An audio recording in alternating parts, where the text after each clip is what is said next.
ఇవాళ మా వర్గాల ఆత్మగౌరవాన్ని కించపరిచేటట్టుగా రేవంత్ రెడ్డి గారు వ్యవహరించినటువంటి తీరు చాలా దుర్మార్గం. మీరు ఇక్కడ చూసినట్టయితే ఈ ఫోటోలో రేవంత్ రెడ్డి గారి దంపతులు, ముఖ్యమంత్రి గారి దంపతులు, ఉత్తమ్ కుమార్ రెడ్డి గారు, కోమటిరెడ్డి వెంకటరెడ్డి గారు వీళ్ళేమో పైన కూర్చున్నారు. వీళ్ళ కాళ్ళ దగ్గర డిప్యూటీ సీఎంగా ఉన్నటువంటి దళిత వర్గాలకు చెందినటువంటి బిడ్డ, కాంగ్రెస్ పార్టీ సీనియర్ నాయకుడు బట్టి విక్రమార్క గారు వాళ్ళ కాళ్ళ దగ్గర కూర్చున్నటువంటి సందర్భం. అదేవిధంగా బలహీన వర్గాలకు చెందినటువంటి మంత్రి కొండా సురేఖ గారు, దేవాదాయ శాఖ మంత్రి, వారు కూడా వీళ్ళ కాళ్ళ దగ్గర, వీళ్ళేమో పైన కూర్చుంటారు.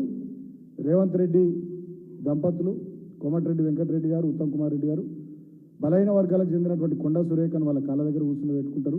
దళిత వర్గానికి సంబంధించినటువంటి బట్టి విక్రమార్క గారిని వాళ్ళ కాళ్ళ దగ్గర కూర్చుని పెట్టుకుని వల్ల యావత్ దళిత జాతిని, బడుగు బలహీన వర్గాలకు సంబంధించినటువంటి బీసీ జాతిని అవమానించారు. వెంటనే ఇవాళ నేను ముఖ్యమంత్రిని కోరుతా ఉన్నా, ఈ జరిగినటువంటి మీరు చేస్తున్నటువంటి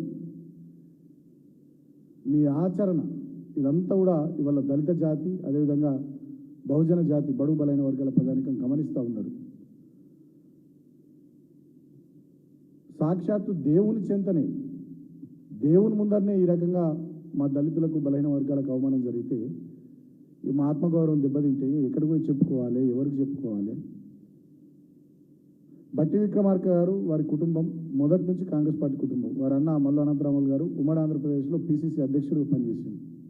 వాళ్ళ అన్న మల్లు రవి గారు ఎంపీగా పనిచేసినారు. ఢిల్లీలో ప్రభుత్వ ప్రత్యేక ప్రతినిధిగా పనిచేసినారు. గతంలో వీరు CLP లీడర్గా పనిచేసినారు. పాదయాత్రలు చేసినారు. ఈయన మధ్యలో వచ్చినటువంటి కాంగ్రెస్ వాది కాదు. మొదటి నుంచి కుటుంబం అంతా కాంగ్రెస్ పార్టీ కుటుంబం. ఈ ఫోటోలో కనబడుతున్నటువంటి అందరికన్నా సీనియర్ నాయకుడు బట్టి విక్రమార్క గారు. ఈ ఫోటోలో కనబడుతున్నటువంటి వాళ్ళందరికన్నా సీనియర్ నాయకుడు బట్టి విక్రమార్క గారు. అలాంటి బట్టి విక్రమార్క గారిని ఇలా అవమానించడం అంటే డెఫినెట్గా ఇది కులం కోణంలోనే జరిగింది తప్ప ఇంకోటి కాదు. భారతదేశానికి స్వాతంత్రం 1947లో వచ్చింది. రాజ్యాంగం 1950లో వచ్చింది. 75 సంవత్సరాల స్వాతంత్ర భారతదేశ చరిత్రలో ఇంకా ఈ రకంగా ఈ నయా దేశ్ముఖ్ల పరిపాలనలో ఇంకా మా దళిత జాతి, బడుగు బలహీన వర్గాల జాతి ఈ రకంగా ఈ వర్గాలకు రిప్రజెంటేటివ్స్గా ప్రభుత్వంలో భాగస్వాములై ఉన్నోళ్ళు వీళ్ళేం సామాన్యులు గారు.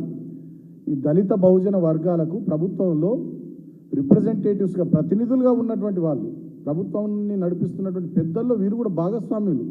అటువంటి వీళ్ళనే వాళ్ళ కాళ్ళ దగ్గర కూర్చుండబెట్టుకున్నారంటే